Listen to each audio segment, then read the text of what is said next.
കളരിപ്പണിക്കർ ഗണകകണിശ ജ്യോതിഷസഭ തൃശൂർ ജില്ലാ കമ്മിറ്റിയുടെ നേതൃത്വത്തിൽ പ്രശ്നമാർഗാചാര്യ ദിനം വെള്ളറക്കാട് കരുണാകര പണിക്കർ അനുസ്മരണ വേദിയിൽ വെച്ച് ഭക്തി നിർഭരമായി നടന്നു. ജ്യോതിഷസഭ സംസ്ഥാന ജനറൽ സെക്രട്ടറി മനോജ് പണിക്കർ ദേശമംഗലം ചടങ്ങ് ഉദ്ഘാടനം ചെയ്തു. ജില്ലാ പ്രസിഡന്റ് കടവല്ലൂർ അരവിന്ദൻ പണിക്കർ അധ്യക്ഷത വഹിച്ച ചടങ്ങിൽ ജില്ലാ സെക്രട്ടറി വിശ്വനാഥ പണിക്കർ കടങ്ങോട് സ്വാഗതം ആശംസിച്ചു. KGKS സംസ്ഥാന സെക്രട്ടറി രാജേഷ് പണിക്കർ ചേലക്കര ആചാര്യ സ്മരണ നടത്തി.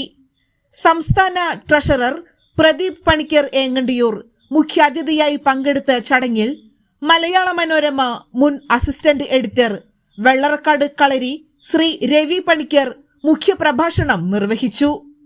ജില്ലാ പ്രസിഡന്റ് മുള്ളൂർക്കര സേതുമാധവൻ പണിക്കർ, ജില്ലാ treasurer Varavoor Sethumadhava Panicker, vice president Perumpilavu Sethumadhava Panicker, Yuvajanasabha ജില്ലാ secretary Sivaprasad Panicker Pazhayannur, Erumappetty unit president Subin Panicker എന്നിവരും വെള്ളറക്കാട് സ്വദേശികളായ രഘു പണിക്കർ, ഗോപി പണിക്കർ, ഹരി പണിക്കർ തുടങ്ങിയവരും പരിപാടിയിൽ പങ്കെടുത്തു സംസാരിച്ചു.